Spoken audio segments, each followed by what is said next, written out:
నమస్కారం Shri fibre news కి స్వాగతం. ముందుగా బులెటిన్ హెడ్లైన్స్.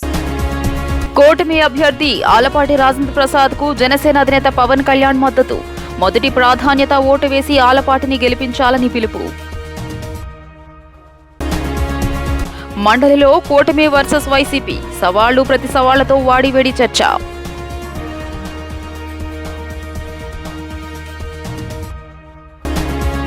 మంత్రి లోకేష్ పై ఎమ్మెల్సీ బొత్స సత్యనారాయణ ఫైర్.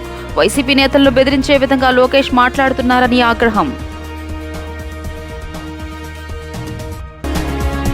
కూటమి అభ్యర్థి ఆలపాటి రాజేంద్ర ప్రసాద్ కు జనసేన అధినేత పవన్ కళ్యాణ్ మద్దతు పలికారు. ఉమ్మడి కృష్ణా, గుంటూరు జిల్లాల పట్టభద్రుల ఎన్నికల్లో కూటమి అభ్యర్థి ఆలపాటి రాజాకు మొదటి ప్రాధాన్యత ఓటు వేసి గెలిపించాలని పవన్ పిలుపునిచ్చారు. సార్వత్రిక ఎన్నికల్లో చూపిన స్ఫూర్తిని కొనసాగించాలని కోరుతూ వీడియో విడుదల చేశారు. అందరికీ నా హృదయపూర్వక నమస్కారాలు. సార్వత్రిక ఎన్నికల్లో కూటమికి ఎంత బలంగా నిలిచి ఎంత స్ఫూర్తిని చూపించారో అదే పట్టభద్రుల ఎమ్మెల్సీ ఎన్నికల్లోనూ చూపి మద్దతు ఇవ్వాలని కోరుకుంటా ఉన్నాను. ఈ నెల 27వ తేదీన జరిగే ఎమ్మెల్సీ ఎన్నికల్లో ఉమ్మడి కృష్ణా, ఉమ్మడి గుంటూరు జిల్లాల నుంచి కూటమి అభ్యర్థిగా శ్రీ ఆలపాటి రాజేంద్ర ప్రసాద్ గారు పోటీ చేస్తున్నారు. వారికి మొదటి ప్రాధాన్యం ఓటు వేసి గెలిపించవలసిందిగా మనస్ఫూర్తిగా కోరుకుంటున్నాను. రాష్ట్రంలో దళితులపై దాడులు చేసింది ఎవరో అందరికీ తెలుసని మంత్రి నారా లోకేష్ ఎద్దేవా చేశారు. గత ప్రభుత్వంలో ఓ ఎమ్మెల్సీ దళితులకు గుండు కొట్టించారని, మరొక ఎమ్మెల్సీ శవాన్ని డోర్ డెలివరీ చేశారని ఆరోపించారు.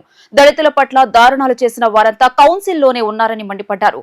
గత ప్రభుత్వ విధానం వల్ల రాష్ట్ర ఆర్థిక వ్యవస్థ దివాళా తీసిందని ఆయన స్పష్టం చేశారు. శాసనమండలిలో ఎన్డీఏ, వైఎస్ఆర్సీపీ సభ్యుల మధ్య వాడివేడి చర్చ నడుస్తోంది. ఎన్నికల హామీలు, ఉద్యోగాలపై, వీసీల నియామకాలపై పరస్పరం విమర్శలు గుప్పించుకున్నారు. ఈ సందర్భంగా లోకేష్ మాట్లాడుతూ ఏపీపీఎస్సీ చైర్మన్ ను బెదిరించారంటూ వరదు కళ్యాణి చేసిన అవాస్తవ స్టేట్మెంట్ ను వెనక్కి తీసుకోవాలని కోరారు. సభ్యురాలి వ్యాఖ్యలను రికార్డుల నుంచి తొలగించాలని డిమాండ్ చేశారు. వైఎస్ఆర్సీపీ సభ్యురాలు వరదు కళ్యాణి ఎగతాళిగా మాట్లాడడం సరైంది కాదన్న ఆయన, గత 5 ఏళ్లతో వైఎస్ఆర్సీపీ తీసుకురాలేని నిధులను 5 నెలల్లోనే తీసుకువచ్చామని వెల్లడించారు.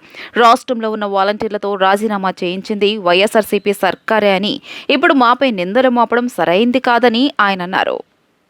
గౌరవ ఎల్ఓపి గారికి నేను కోరుతున్నాను, మీ మెంబర్ ఏం చెప్పారంటే ఎవరో బెదిరించారు వైస్ ఛాన్సలర్స్ ని, అందుకే రాజీనామా చేశారు అని స్టేట్మెంట్ చేశారు. I'm challenging him. Even now I'm standing by my word. నేను ఛాలెంజ్ చేస్తున్నాను, నిరూపించమనండి. ఎవరు బెదిరించారు, ఎక్కడ బెదిరించారు? లోకేష్ గారు ఫోన్ చేశారా? అనిత గారు ఫోన్ చేశారా? సవిత గారు ఫోన్ చేశారా? ఏంటంటే మా స్వామి గారు ఫోన్ చేశారా? నిరూపించాలి కదా అధ్యక్ష. నిరూపించకుండా సింపుల్ గా స్టేట్మెంట్ చేసి ఎవరు బెదిరించారు, అందుకే రాజీనామా చేశారంటాం తప్పు, సత్య దూరం. అది నేను అంటున్నా, అది నేను గౌరవ చైర్మన్ గారికి చెప్పాను అధ్యక్ష. ఆధారాలను ప్రజెంట్ చేయాలి బిఫోర్ మేకింగ్ అన్ అలిగేషన్. ఇది పెద్దల సభ. ఆరోపణ చేసే ముందల ఆధారాలతో సహా వాళ్ళు ముందలు పెట్టాలి తప్ప ఎవరో ఫోన్ చేశారు కనుక ఫస్ట్ ఆయన అన్నారు ఎవరో బెదిరించారని, నేను ఛాలెంజ్ చేశాను ఇండియాలో ఎవరు, మళ్ళీ ఇండియా కాదంటారు. ఆయనకే క్లారిటీ లేదు బాస్, మీ సభ్యుడు క్లారిటీ లేదు. లోకేష్ గారు ఎట్లా అవుతుంది ఇట్లా? ఏ అధ్యక్ష గతంలో ఏమన్నారు, మాట తప్ప మడిమ తిప్పామన్నారు. ఇప్పుడు అదే జరుగుతుంది, మాట చెప్తున్నారు, మడిమ తిప్పుతున్నారు. ఏమన్నారు అధ్యక్ష? బెదిరించామన్నారు. ఇప్పుడు తీసుకోండి అధ్యక్ష, చెప్పండి. అధ్యక్ష ప్రతిదిట్టని చెప్తా పోతారు, మీరు హౌస్ వాయిదా వేయండి, రానండి, మీరు చదవండి అధ్యక్ష, దయచేసి వెళ్ళండి. విశ్వవిద్యాలయాలు అధ్యక్ష ఛాన్సలర్ ఎవరు అధ్యక్ష? గవర్నర్ గారు అధ్యక్ష. గవర్నర్ గారు ఇస్ ఛాన్సలర్. గవర్నర్ గారి ఆధ్వర్యంలో విశ్వవిద్యాలయాలు నడుస్తాయి. అలాంటి దాంట్లో ఎవరో బెదిరించారు కనుక వైస్ ఛాన్సలర్ రాజీనామా చేశారు, వాళ్ళు చెప్పమనండి, ప్రెస్ మీట్ పెట్టి చెప్పమనండి ఎవరు బెదిరించారు. లోకేష్ ఫోన్ చేశారా? అనిత గారు ఫోన్ చేశారా? సవిత గారు ఫోన్ చేశారా? సంధ్యారాణి గారు ఫోన్ చేశారా? ఏంటి మా స్వామి గారు ఫోన్ చేశారా? ఎవరు ఫోన్ చేసి బెదిరించారో చెప్పానండి. I'm challenging. No, he has to withdraw the statement అధ్యక్ష. He has to withdraw the statement. గౌరవ సభ్యులు స్టేట్మెంట్ విత్డ్రా చేయాలి అధ్యక్ష. గతంలో ఏం చేశారు అధ్యక్ష?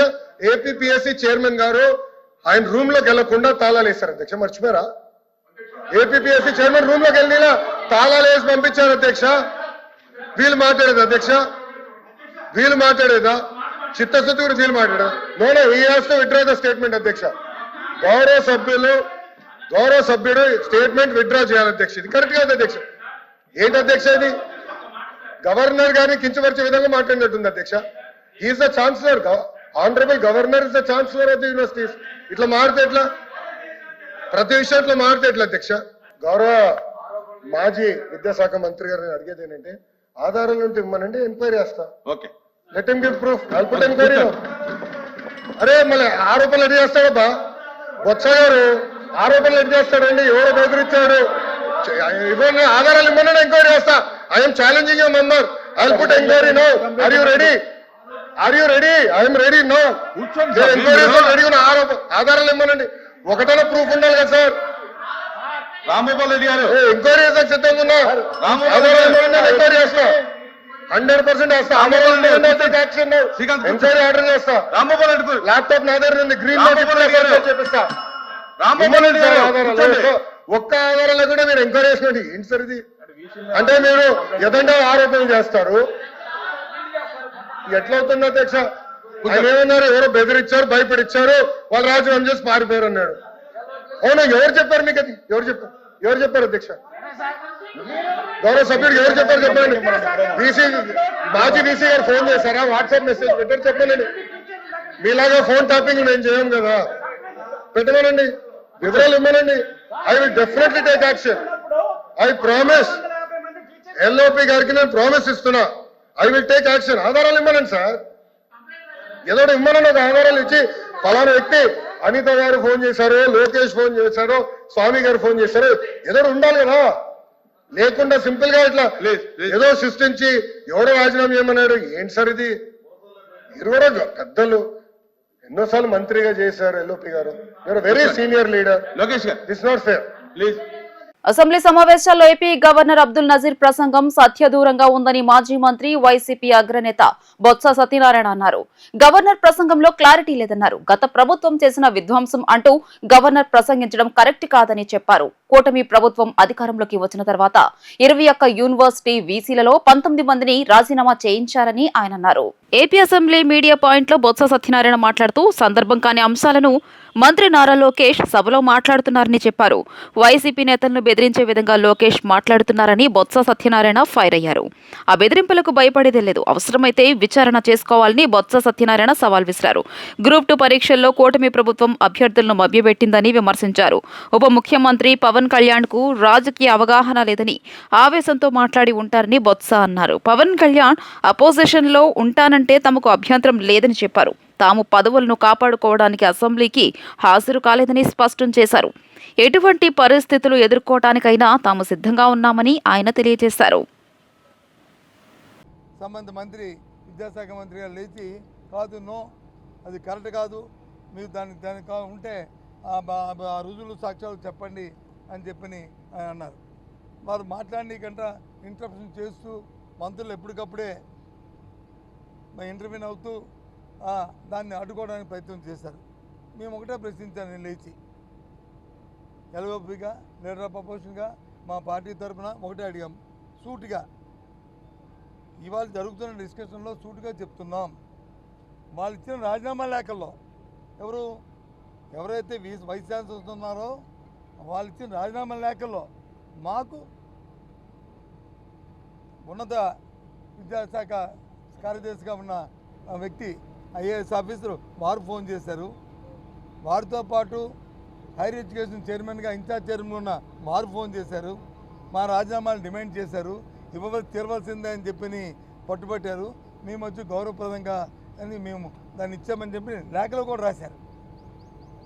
మాకు వాలంటరీగా మాకు వారి దగ్గర నుంచి ఫోన్లు వచ్చాయి కాబట్టి ఆ ఫోన్లు అన్వయించుకొని నేను నా రాజీనామాని మీకు సమర్పిస్తున్నానని చెప్పి లేఖలో రాశారు. అది చాలు కదండి మంత్రి గారు, దయచేసి ఏంటి ఎంక్వైరీ అన్నాం, మీరు అడిగారు కదా అంటే కాదు మేము ఇప్పుడు కాదు 19 నుంచి చేస్తామన్నారు. 19 నుంచే కాదు 14 నుంచి కూడా వేయండి, మాకే వద్ద అభ్యంతరలే. 19వ సంవత్సరం చేస్తారో 14 నుంచి చేస్తారో ఎప్పుడు నుంచి చేస్తారో ఈ అంశం మీద చేస్తారో అది మీ చేతిలో ఉంది. మేము ప్రతిదానికి మేము తయారుగా ఉన్నాం. కానీ ఇది అప్రజాస్వామికం కాబట్టి దీని మీద ఎంక్వైరీ జరగవలసిందని అని పట్టుకోవటం ముందు వచ్చి చేస్తామన్నారు. తర్వాత మాట మార్చి ఆయన వారు నిస్సారతని తెలియ వ్యక్తపరిచి వారు తాలూకా ఉపన్యాసంలో ఉపక్రమించే పరిస్థితి వచ్చింది. మొన్న గ్రూప్ 2 పరీక్షలు జరిగినాయి. గ్రూప్ 2 పరీక్షలు జరిగినాయి. వాళ్ళందరూ రోస్టర్ పాయింట్ మీద వాళ్ళు యాక్టివేట్ చేస్తున్నారు. దాని మీద విద్యాశాఖ మంత్రి గారు వచ్చి ఒక ట్వీట్ పెట్టారు, దీన్ని పరిశీలిస్తున్నాము, దీని మీద సమగ్ర న్యాయం చేస్తామని. సరే, అవకాశం లేదో అవకాశం ఉందో సెకండరీ పక్కన పెట్టండి. దాంట్లో చేయడానికి అవకాశం ఉందో లేదో ఆ మన్నాడు మేము ప్రెస్ కాన్ఫరెన్స్ పెట్టి మా పార్టీ తరఫున చెప్పాము, ఇది చాలా సున్నితమైన అంశము, దయచేసి దీని మీద దృష్టి పెట్టండి, దృష్టి పెట్టి సమయం తీసుకుని దీనికి కొంత సమయం తీసుకుని పరీక్షలు పెట్టి పిల్లల తాలూకు భవిష్యత్తుని చూడండి అని చెప్పాము. వెంటనే ఆ సేమ్ నైట్ నెక్స్ట్ డే ముఖ్యమంత్రి గారి కార్యాలయం నుంచి ఒక లేఖ రాశారు. వాళ్ళు సమీక్ష చేసుకొని ఏమని, ఈ ఎగ్జామ్స్ వచ్చి మీరు చేసి ఎగ్జామ్ చేసి పొడిగించండి, దీని టైం పొడిగించండి అని. వాళ్ళు ఖాతరు చేయలేదని చెప్పి మళ్ళీ లీక్ ఇచ్చారు. ఏమనుకోవాలి దీన్ని ఏ విధంగా ఈ ప్రభుత్వం సమర్థనీయ ప్రభుత్వం అలా లేకపోతే ఏ భాషను వాడాలా? ఇంకేదైనా భాష వాడితే చూసారా మమ్మల్ని ఎంత కఠినంగా మాట్లాడారు అని అంటారు. చెప్పండి, సమర్థనీయమా ఇది? అంతమంది విద్యార్థుల తాలూకు భవిష్యత్తుని మేము పరిశీలిస్తామని కాకుండా ఎందుకు లేఖ రాయాలి? ప్రభుత్వం ఎందుకు లేఖ రాయాలి? సీఎంఓ లేఖ రాస్తుంది, అది ప్రభుత్వంకి బాధ్యత కాదా? ముఖ్యమంత్రికి అవమానం కాదా? అది అక్కర్లేదు. అది అడిగిన డిమాండ్ ఏంటి? శాసనసభలో ఉన్న రాజకీయ పార్టీల్లో మూడు పక్షాలు వచ్చి ఒక పక్క ఉన్నాయి, అది అధికార పక్షం. ఇంకా మిగిలింది ఒకటే పక్షం, ఆ పక్షం వచ్చి వైసీపీ. కాబట్టి దానికి ఆ స్టేటస్ ఏమని అడిగాం. లేదు, అంతకంటే పవన్ కళ్యాణ్ గారు చెప్పినట్టు, డిప్యూటీ సీఎం గారు చెప్పినట్టు ఆ పార్టీకి ఎక్కువ ఉన్నాయి. ఎస్, ఆయన కానీ తీసుకోమని అపోజిషన్ లీడర్ మాకు అడగడానికి హక్కే లేదు. ఆయన అపోజిషన్ లీడర్, ఆయన ఉంటారంటే మాకు హక్కు ఎక్కడ ఉంది? మేము అడిగితే ఆ అమ్మాయికి అనుకోరండి. ఎన్డీఏ ప్రభుత్వం హయాంలో చదువుకున్న వారి ప్రాధాన్యత ఎక్కువగా ఉంటుందని విజయవాడ ఎంపీ కేశినేని శివనాథ్ పేర్కొన్నారు. ఆంధ్రప్రదేశ్ రాష్ట్రం స్వర్ణాంధ్రప్రదేశ్ అభివృద్ధి చెందాలంటే కూటమి ఎమ్మెల్సీ అభ్యర్థి ఆలపాటి రాజేంద్ర ప్రసాద్ కి ఓటు వేసి గెలిపించాలని విజయవాడ ఎంపీ కేశినేని శివనాథ్ విజ్ఞప్తి చేశారు. నగరంలోని భవానీపురం సెయింట్ జోన్స్ స్కూల్లో విజయవాడ ఎంపీ కేశినేని శివనాథ్, టీడీపీ నేత మాజీ ఎమ్మెల్సీ బుద్దా వెంకన, నాగుల్ మీరా, ఎంకే బేగ్ పలువురు కూటమి నేతలతో కలిసి ఎమ్మెల్సీ పట్టభద్రుల ఎన్నికల ప్రచారాన్ని నిర్వహించారు. ఉపాధ్యాయులతో కలిసి ప్రత్యేకంగా సమావేశమయ్యారు.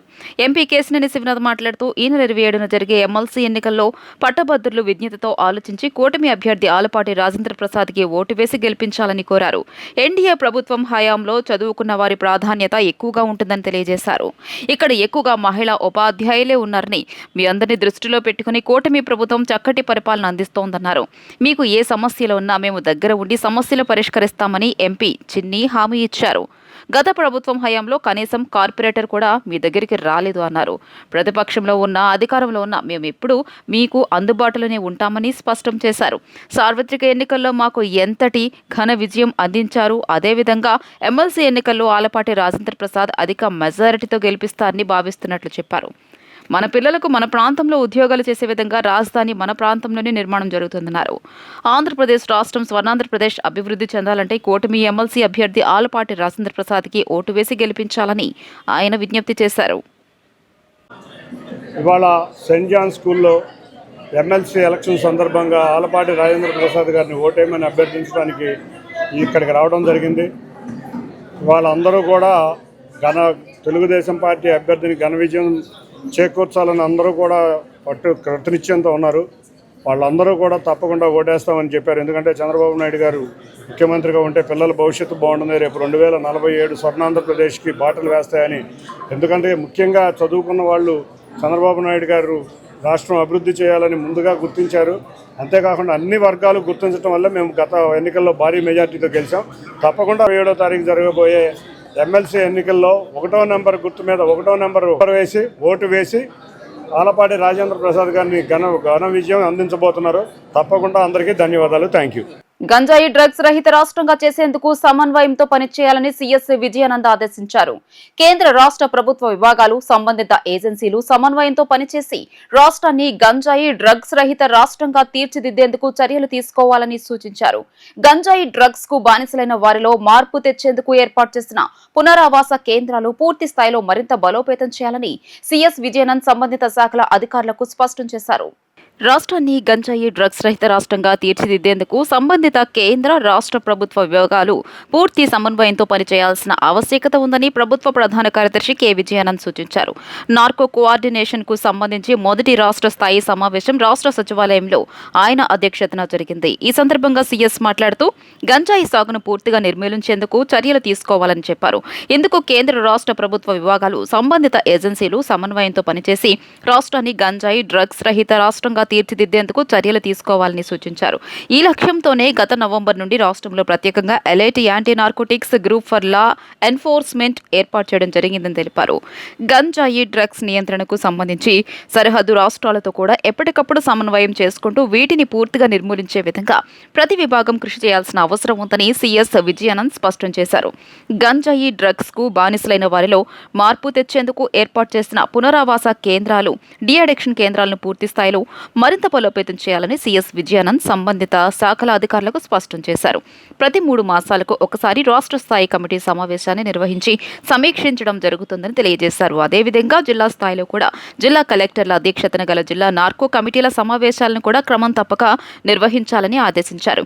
ఈ సమావేశానికి వర్చువల్ గా పాల్గొన్న డీజీపీ హరీష్ కుమార్ గుప్తా మాట్లాడుతూ రాష్ట్రంలో గంజాయి సాగు చాలా వరకు తగ్గిందని, అయితే ఒడిశా తదితర రాష్ట్రాల నుండి ఏపీ మీదుగా గంజాయి రవాణా అవుతోందని, దానిని నివారించేందుకు కట్టుదిట్టమైన చర్యలు తీసుకుంటున్నట్లు వివరించారు.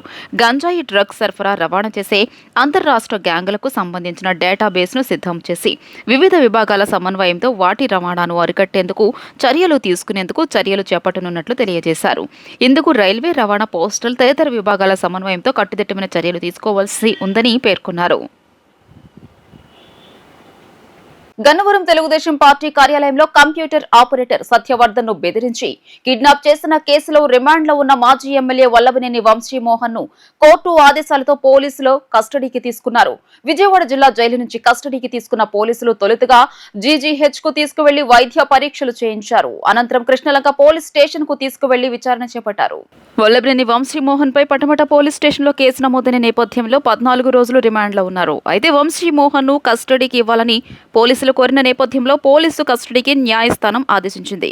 3 రోజుల పాటు వల్లభనేని వంశీమోహన్ న్యాయస్థానం విధించిన షరతులకు లోబడి పోలీసులు విచారణ చేపట్టనున్నారు. వల్లభనేని వంశీతో పాటు కేసులో A7 శ్రీపతి, A8 శివరామకృష్ణ ప్రసాద్లను పోలీసులు కస్టడీలోకి తీసుకుని విచారణ చేపట్టారు. రాష్ట్రంలో 2027లో గోదావరి పుష్కరాలు జరగనున్నాయి. దీంతో ప్రభుత్వం ఇప్పటి నుంచే దృష్టి సారించింది. మంత్రి నారాయణ, మున్సిపల్ శాఖ director Sampath Kumar, Rajahmundry municipal commissioner Ketan Garg తదితరుల బృందం కుంభమేళా అథారిటీ ఆఫీసును సందర్శించింది.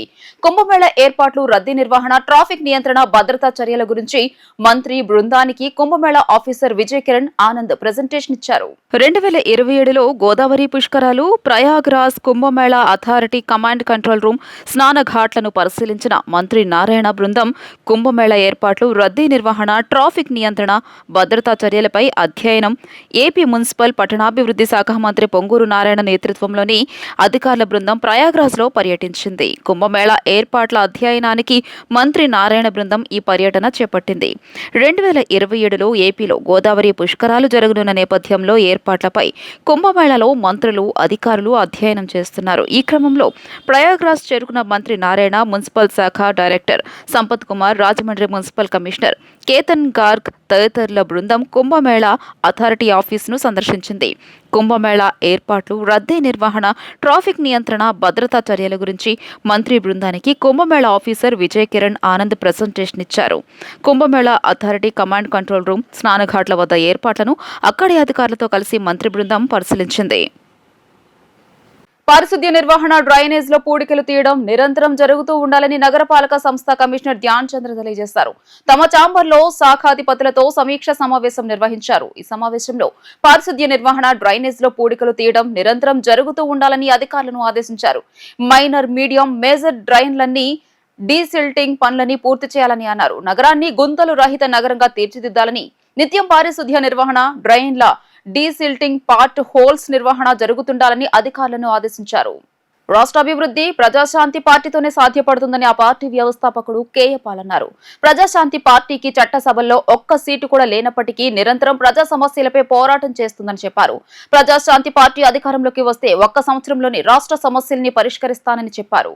గాంధీనగర్లోని హోటల్ ఐలాపురంలో నిర్వహించిన విలేకరుల సమావేశంలో ప్రజాశాంతి పార్టీ వ్యవస్థాపకుడు కేఏ పాల్ మాట్లాడుతూ అసెంబ్లీకి జగన్మోహన్ రెడ్డి వెళ్లి 11 నిమిషాలు ఉండడం చాలా విచారకరమన్నారు.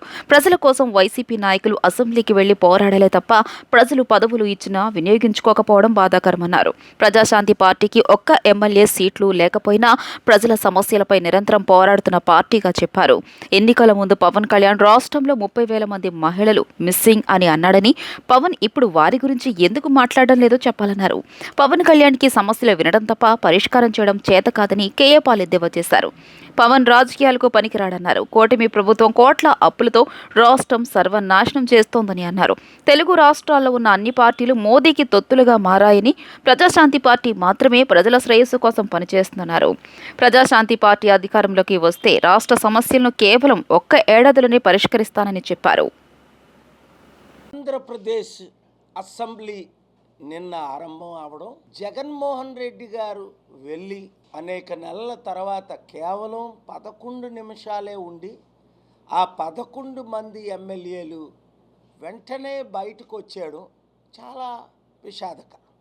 ఆయా నియోజకవర్గాల్లో ఎమ్మెల్యేలుగా గెలిచి ప్రజల సమస్యల మీద అసెంబ్లీలో సాక్షిగా పోరాడి ప్రజల కష్టాలు పోయినంత వరకు ప్రజల కొరకు పోరాటం చేయవలసిన బాధ్యత వైసీపీ ఎమ్మెల్యేల మీద, అలాగే జగన్మోహన్ రెడ్డి గారికి ఒక లీడర్షిప్, అది ప్రత్యేక హోదా అవ్వచ్చు, సూపర్ 6. నేను నిన్న కొందరిని అడిగాను, ఈ సూపర్ 6 ఎందుకు నెరవేర్చలేదు మీరు ఇచ్చిన వాగ్దానాలు?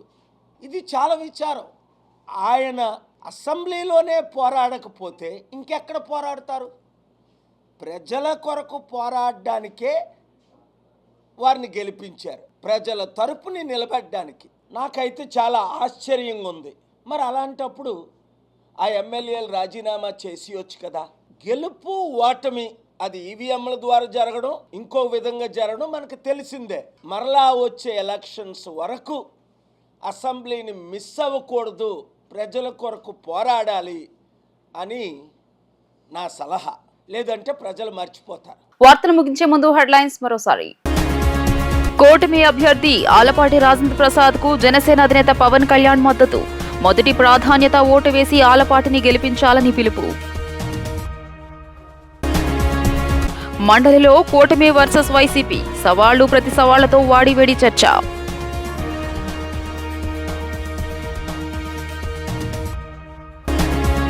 మంత్రి లోకేష్ పై MLC Botsa Satyanarayana fire. YCP నేతలను బెదిరించే విధంగా లోకేష్ మాట్లాడుతున్నారని ఆగ్రహం. ఈ వార్తలు ఇంతటితో సమాప్తం. నమస్కారం.